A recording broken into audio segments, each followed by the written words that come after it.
Baik, Assalamualaikum warahmatullahi wabarakatuh. Perkenalkan, nama saya Andes Warman, NIM 120079. Saya akan memaparkan resume saya. Sosiologi pendidikan merupakan cabang ilmu sosiologi atau yang dikategorikan sebagai sosiologi mikro, sebagai ilmu sosial yang mempelajari hubungan pendidikan dengan masyarakat. Sosiologi pendidikan pun sebagaimana ilmu pengetahuan lainnya dipandang memiliki kontribusi signifikan dalam perkembangan ilmu pengetahuan.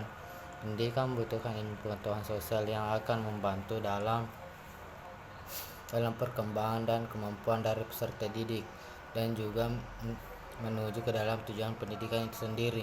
Sedangkan ilmu pengetahuan dalam sosiologi merupakan cabang ilmu sosial yang mengkaji hubungan antara manusia dengan sesamanya dalam masyarakat. Analisis sosiologi meliputi proses interaksi sosial yang terkait dengan kehidupan sosiokultur masyarakat maupun tingkat nasional. Pendidikan dalam perspektif sosiologi dapat menghasilkan sebuah gambaran objektif tentang relasi-relasi sosial yang menyusun konstruksi total realitas pendidikan di negara kita. Dalam sosiologi terdapat beberapa perspektif, yaitu sebagai berikut. Perspektif internasional memusatkan perhatian terhadap interaksi antara individu dengan kelompok, terutama dengan menggunakan simbol-simbol antara lain isyarat dan kata-kata baik lisan maupun tulisan. Perspektif evolusionis, paradigma utama dalam sosiologi yang memusatkan perhatian pada pola perubahan dan perkembangan yang muncul dalam masyarakat yang berbeda. Untuk mengetahui urutan umum yang ada, perspektif fungsional melihat masyarakat sebagai suatu jaringan kelompok yang bekerja secara terorganisir dan memiliki perangkat aturan dan nilai kelompok atau lambang yang melaksanakan tugas tertentu secara terus-menerus sesuai dengan fungsinya yang dianut oleh sebagian besar anggotanya. Masyarakat dipandang sebagai sesuatu yang stabil dengan kecenderungan ke arah keseimbangan, yaitu untuk mempertahankan sistem kerja yang selaras dan seimbang. Perspektif konflik memandang adanya pertentangan antara kelas dan eksternalisasi kelas di dalam masyarakat sebagai perangkat utama kekuatan-kekuatan dalam sejarah. Fungsi dalam ilmu pengetahuan ada 4. Yang pertama, memahami beragaman budaya masyarakat, menumbuhkan jiwa sosial yang tinggi, meningkatkan kemampuan berpikir kritis, mendorong terciptanya integrasi sosial. Adapun fungsi pendidikan dalam perspektif sosiologi yaitu perkuat solidaritas sosial, membuat individu merasa menjadi bagian dari kelompok dan dengan demikian akan mengurangi kecenderungan untuk melanggar aturan. Poin kedua, pertahankan peranan sosial sekolah adalah masyarakat dalam bentuk miniatur. Sekolah mempunyai hierarki, aturan, tuntutan yang sama dengan dunia di luar. Sekolah mendidik orang muda memenuhi sebagai peranan. Poin 3, pertahankan pembagian kerja, membagi-bagi siswa ke dalam kelompok kecakapan, mengajar siswa untuk mencari pekerjaan sesuai dengan kecakapan mereka. Ruang lingkup sosiologi pendidikan dalam ilmu pengetahuan. Poin pertama, interaksi guru dan siswa. Interaksi ini berkaitan dengan pengajaran dan penyampaian pengetahuan antara seorang guru dan siswa atau murid. Poin kedua, dinamika kelompok dan organisasi. Intersekolah problema ini menjadi fokus dalam pembahasan sosiologi pendidikan. Poin 3, struktur dan fungsi sistem pendidikan. Kajian dalam sosiologi pendidikan memfokuskan struktur dan sistem yang ada di pendidikan. Poin 4, sistem pendidikan dalam masyarakat yang berhasil diterapkan atau dipublikasikannya. Landasan yang harus diketahui atau dikembangkan untuk sosiologi pendidikan. Pendidikan mau tidak mau harus bisa menyiapkan sebuah generasi yang siap memasuki masyarakat yang berubah menuju masyarakat berbasis pengetahuan. Berarti si pendidikan dapat merumuskan cara menetapkan orientasi yang relevan dengan dunia yang berubah di satu pihak dan memerlukan perangkat analisis sosiologi. Sosiologi kurikulum.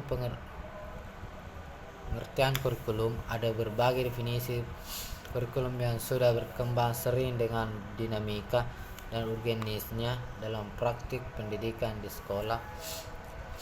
Beberapa definisi tersebut antara lain dijelaskan oleh para ahli sebagai berikut.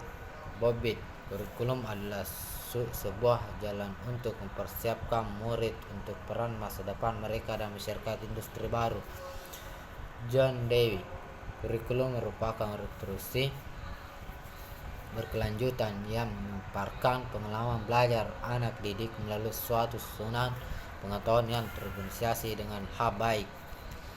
Good, kurikulum adalah sebuah rencana umum tentang isi atau materi tertentu dari instruksi bahwa sekolah harus memenuhi kualitas atau sertifikasi serta dapat melanjutkan bidang profesional atau kejuruan. Harold Rook, kurikulum adalah suatu rangkaian pengalaman yang memiliki kemanfaatan maksimum bagi anak didik dalam mengembangkan kemampuannya agar dapat menyesuaikan dan menghadapi berbagai situasi kehidupan. Ralph Taylor, kurikulum seluruh pengalaman belajar yang direncanakan dan diarahkan oleh sekolah untuk mencapai tujuan pendidikan. Hilda Taba, kurikulum pernyataan tentang tujuan pendidikan yang bersifat umum dan khusus yang materinya dipilih dan diorganisasikan berdasar suatu pola terbentuk untuk kepentingan belajar, mengajar, dan penilaian. Dari beberapa definisi di atas dapat disimpulkan bahwa kurikulum merupakan rekonstruksi berkelanjutan yang memaparkan pengalaman belajar dari sebuah rencana umum atau materi yang diarahkan oleh sekolah untuk mencapai tujuan pendidikan. Sedangkan sosiologi berasal dari bahasa Latin yaitu socius yang berarti kawan, sedangkan logos berarti ilmu pengetahuan. Walaupun banyak definisi yang sosiologi, namun umumnya sosiologi dikenal sebagai ilmu pengetahuan tentang masyarakat adalah sekelompok individu yang mempunyai hubungan, memiliki kepentingan bersama, dan memiliki budaya. Hubungan antar kurikulum dan sosiologi. Salah satu tujuan pendidikan adalah untuk mempersiapkan peserta didik hidup dalam kehidupan masyarakat. Asumsinya adalah peserta didik berasal dari masyarakat, didik oleh masyarakat, dan harus kembali ke masyarakat. Ketika peserta didik sudah kembali ke masyarakat, tentunya ia harus membekali diri dengan kompetensi sehingga mampu menjadi orang yang berguna bagi masyarakat. Perkembangan awal kurikulum.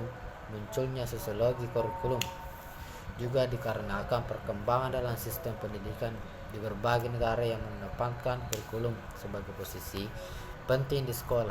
Pada akhir 1960 sampai awal 1970 di Inggris terjadi pergeseran paradigma dalam kajian sosiologi pendidikan yang cenderung merupakan keteraturan dan masyarakat normatif sebagaimana menjadi corak pemikiran sosiologi di Inggris.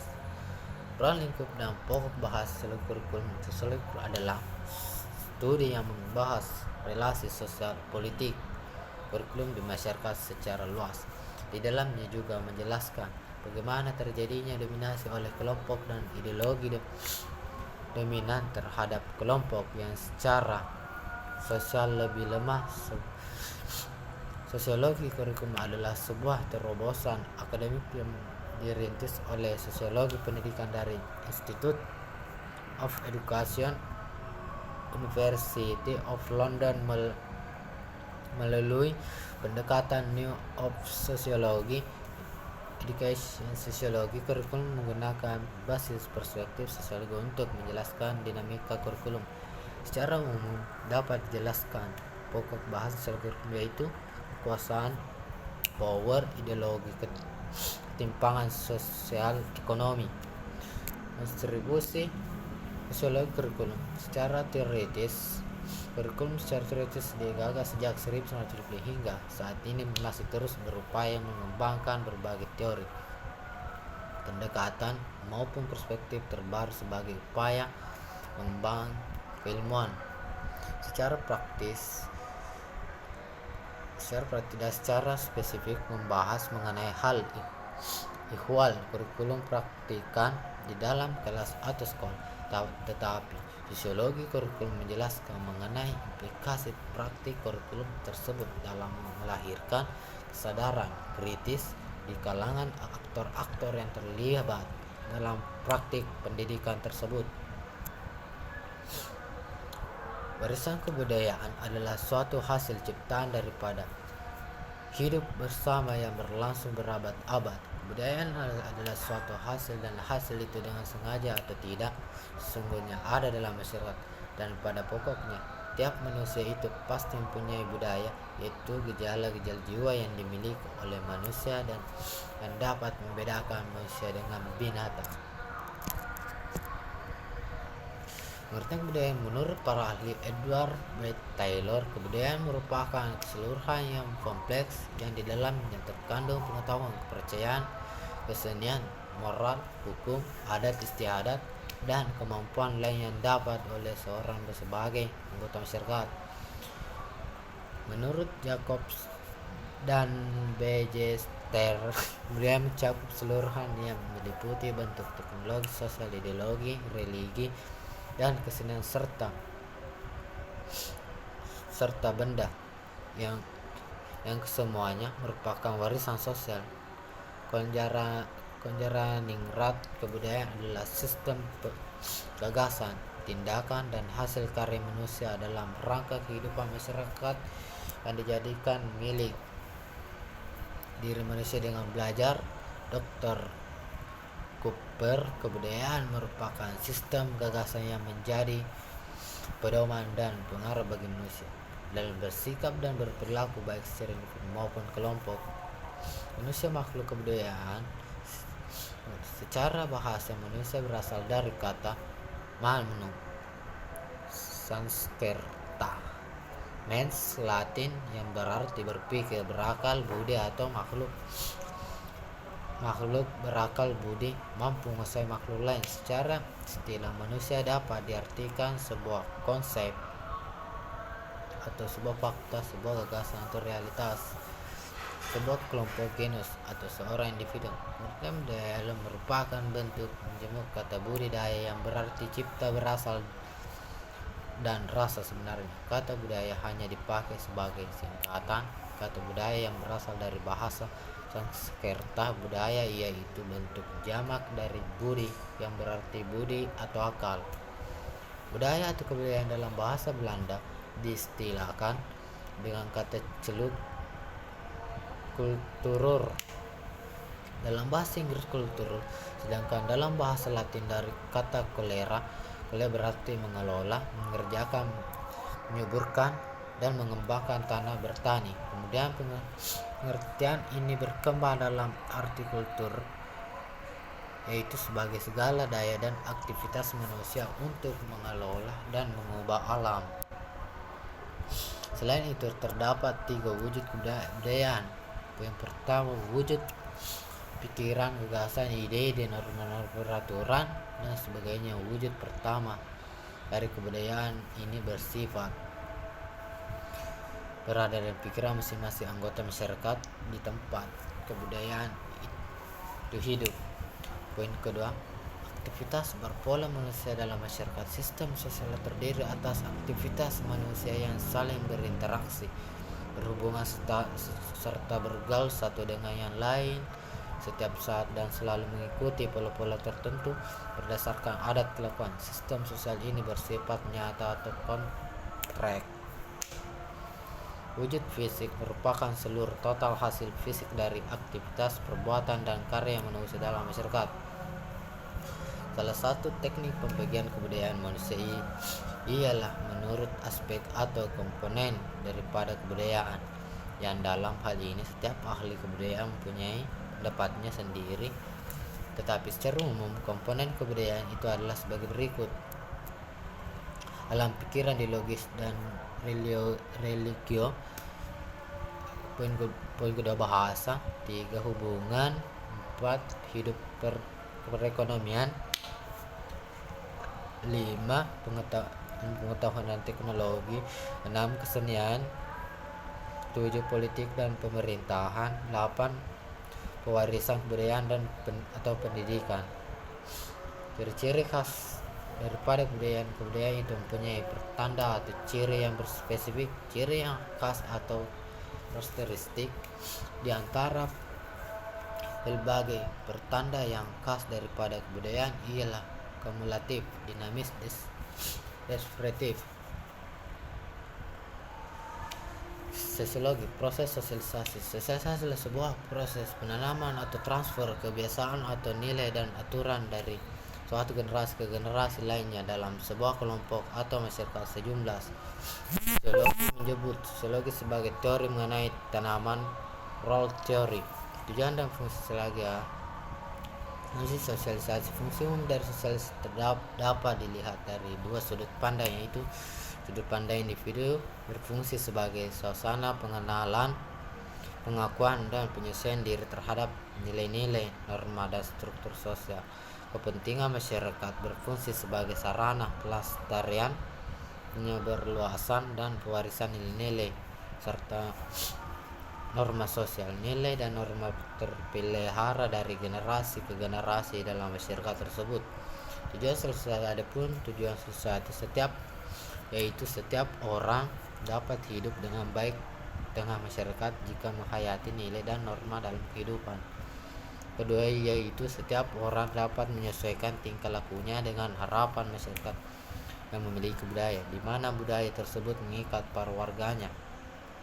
Poin ketiga, yaitu setiap orang dapat menyadari keberadaan dalam masyarakat sehingga individu tersebut mampu berperan aktif dan positif dalam kehidupan sehari-hari. Poin setiap orang mampu menjadi anggota masyarakat yang baik.